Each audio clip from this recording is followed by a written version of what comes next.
আমি এখন আপনাদের দেখাবো কিভাবে আরএ টেস্ট করতে হয়। এটি একটি রক্তের গুরুত্বপূর্ণ টেস্ট।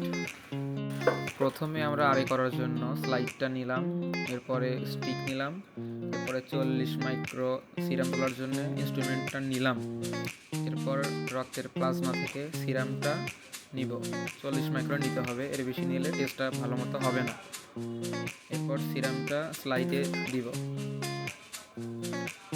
এর মধ্যে এখন আরএ দিব, আরএ দিয়ে এটা মিশিয়ে মেশিনে দিলে পারেই টেস্টটা হয়ে যাবে। এটা হাতেও ঘোরানো যায়, আবার রোটেটর মেশিনে দিলেও হয়। আমাদের সময় বাঁচানোর জন্য আমরা মেশিনেই দিব। আপনারা দেখতে পাচ্ছেন এভাবেই আরএ টেস্টটা করতে হয়।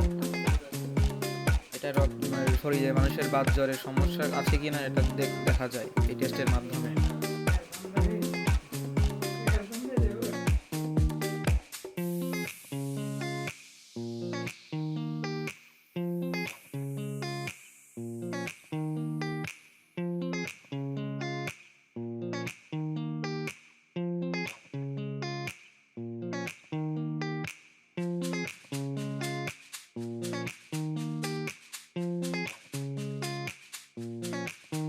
ঠিক 5 থেকে 7 মিনিট রোটেট মেশিনে দেওয়ার পর এখন আমরা দেখব এটা নেগেটিভ না পজিটিভ।